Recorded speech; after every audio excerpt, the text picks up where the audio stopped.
Snow Clear, tandaan mo ang sinabi ko kanina. Sinabi ko ba sa'yo? Xiao Xiao, naitandaan ko na. Siguraduhin mong maayos ang lahat, dahil ito ay may kinalaman sa kaligayahan mo habang buhay. Aalis na ako. Uy, aba, si Pangulong Yu pala, ay ganito rin pala katat. Akala ko pa naman, allergic ka sa mga babae. Sa sarili kong asawa ako ni Praning. May reklamo ka ba? Pwede kang magmadali ngayon. Pero mamaya, siguraduhin mong kalmado ka. Magtimpi ka ng konti, kung hindi, si Zuking. Baka balang araw, magdahilan na naman, na gustong pumunta sa White Horse Club. Huwag mo akong sisihin, ha? Ang daming sinasabi nitong babae, Qingzhou. Tita Lin, tita pa rin ang tawag mo sa akin. Nanay, ang kasal ngayong araw, ay medyo simple. Pasensya na kayo ni Chinga.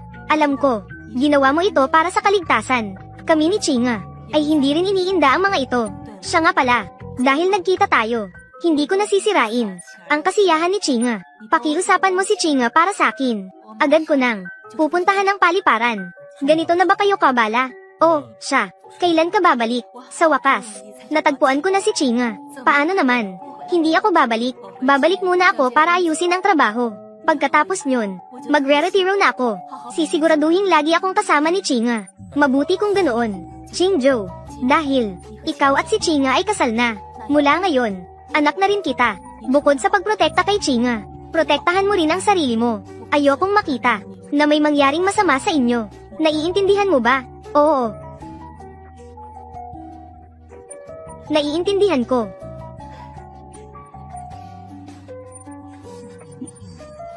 Nanay, paumanhin. Baka biguin kita. Chinga, sa wakas, dumating ka rin. Chinga, anong ginagawa mo? Sabi ni Xiao Xiao, nasuriin ko muna ang iyong kalidad. Ano ba itong tinurong kalokohan sa'yo? Ng babaeng iyon, may problema ba? Sabi niya, ito raw ay may kinalaman sa aking panghabang buhay na kaligayahan. Chinga, kung hindi ko maibigay ang iyong panghabang buhay na kaligayahan, sisisihin mo ba ako? Hindi naman siguro totoo na hindi maganda ang kalidad mo, di ba? Sige na, suriin ko ito. Wala akong problema sa kalidad. Totoo ba? Kung ganoon, bakit mo hindi ka nagmamadaling habarin ang damit ko? Sabi ni Xiao Xiao, ang lalaking walang problema ay nagmamadaling maghubad ng damit. Chinga, kung maisusuot mo ito para sa akin, ang damit na ito, masaya na ako. Hindi ko na pwedeng habarin ang damit mo. Anong ibig sabihin nito?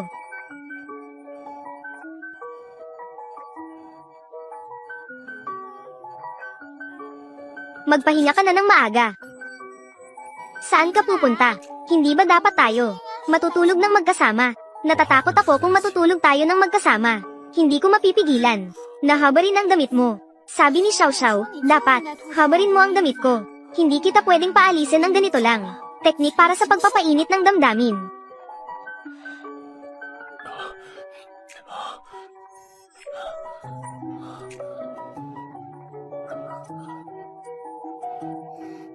Pakiramdam ko, hindi ko na mapipigilan.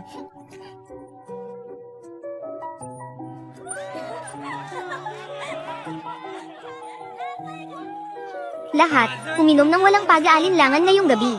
Sasagutin ko ang lahat ng gastusin ngayong gabi.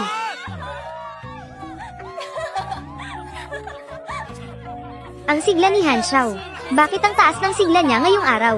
Sa loob ng ilang araw, ang sigla ko ay mas magiging mataas pa. Sa ilang araw, may magandang mangyayari ba? Napakalaking magandang balita iyon. Kuya Han.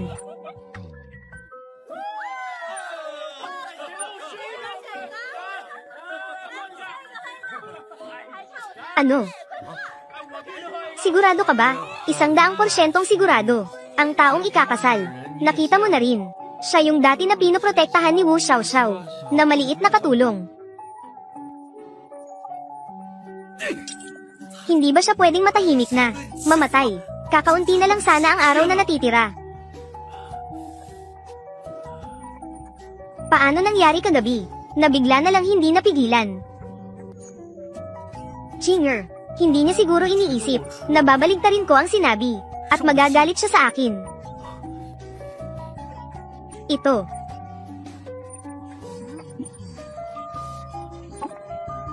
Chinger. Asawa, magandang umaga.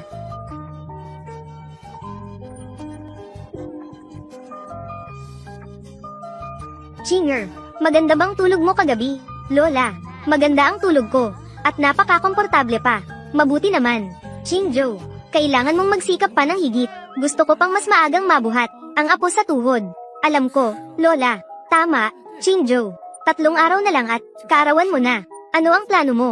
Lola, alam nyo naman, hindi ko ipinagdiriwang ang kaarawan ko. Noon hindi ko rin ito ipinagdiriwang. Ngayon ay iba na. May chinger ka na. Oo nga. Pwede kitang ipagdiwang. Pinakagusto ko ang pagdiwang ng kaarawan. Kapag nagdiwang ng kaarawan, maraming masasarap na pagkain. Sige, hayaan mo si Chinger ang sumama sa akin. Ayos na ito. Naisip mo na ba kung ano ang gusto mong? Anong regalo sa kaarawan ang gusto mo? Ibibigay ko sa'yo. Hindi mo kailangang magbigay ng regalo sa akin. Ang presensya mo sa tabi ko ay ang pinakamagandang regalo na. Wala kang gustong regalo, pero tiyak meron kang hiling sa kaarawan, di ba? Pag-isipan mo ng mabuti sa mga susunod na araw. Ano ang hiling na nais mong sabihin? Tutulungan kitang tuparin ito. Kaya mo bang tumulong sa iba para matupad ang kanilang mga hiling? Oo naman. Dati, nung nasa bundok ako, kumakailangan na tumulong sa iba para matupad ang kanilang hiling at kumita ng pera. Ang gusto ni Lola ay ang hiling na magpakasal ka. Hindi ba't natupad ko na iyon? Oo naman. Kung wala si Chinga, ang hiling ko ay hindi talaga matutupad. Si Chinga ang talagang munting bituin ng swerte ng pamilya natin. Sige, magbibigay na ako ng hiling. Sasabihin ko sa'yo sa tamang panahon. Nasa akin na ang lahat, ang inyong munting bituin ng swerte.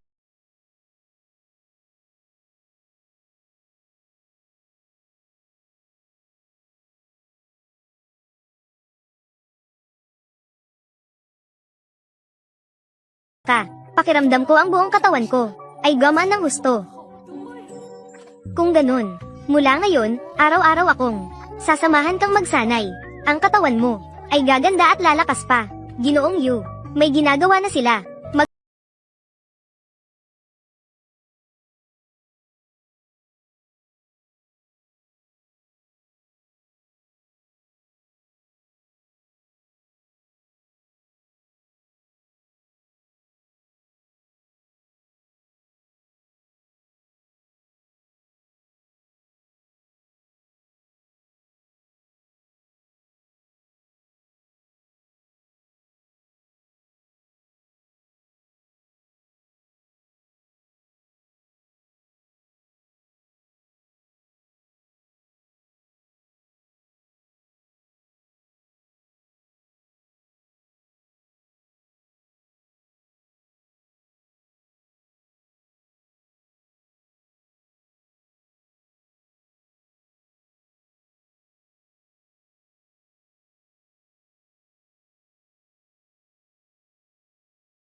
Tiyak alam na ninyo ang lahat ng detalye at sitwasyon.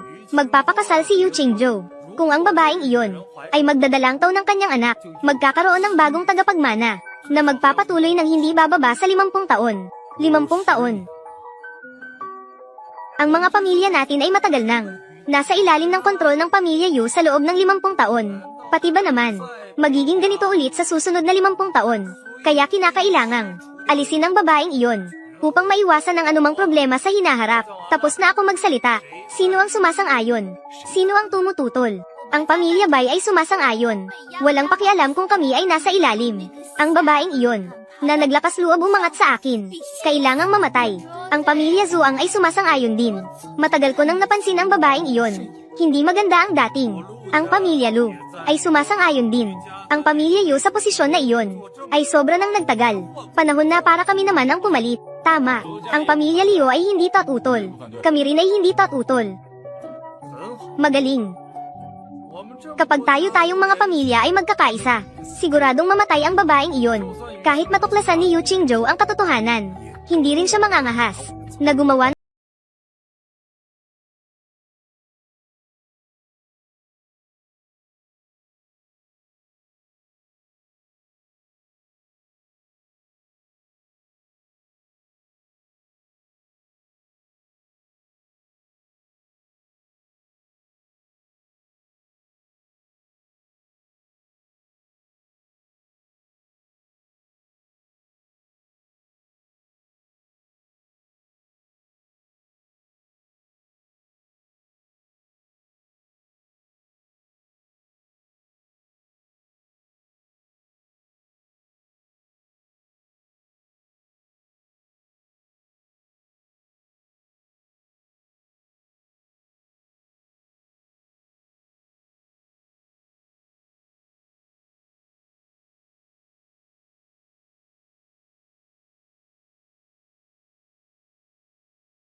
gabing-gabi na. Bakit hindi ka pa rin bumabalik? Chinga, pasensya ka na. Pinaghintay kita ng matagal. Saan ka nagpunta? Malapit na ang oras. Lumabas ako para magasikaso ng ilang bagay. Nakatagal ako ng kaunti. Tayo ngayon ay agad-agad. Sindihan na ang kandila. Hindi pwede, kulang pa ng ilang minuto. Magdiwang ng kaarawan. Dapat masigurado na swerte ito. Pupunta ako para kunin ang regalo mo.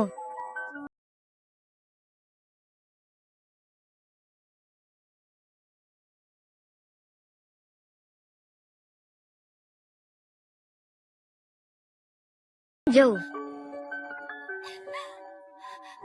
Qingzhou, ano ang nangyari sa'yo? Dadalhin kita sa ospital. Hindi na kailangan. Chinga, sabi ng manghuhula, hindi na ako mabubuhay lagpas sa edad na 28. Ano? Imposible. Hindi ako naniniwala. Hindi rin ako naniniwala noon. Pero ngayon, kailangan ko ng maniwala. Hindi ko hahayaang may mangyari sa'yo. Hindi pa kita nababati. Maligayang kaarawan. Hindi ko pa naririnig ang hiling mo. Chinga. Gusto ko rin. Na laging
Takbay.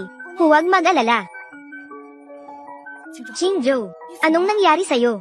Nasaan si Chinga? Inay,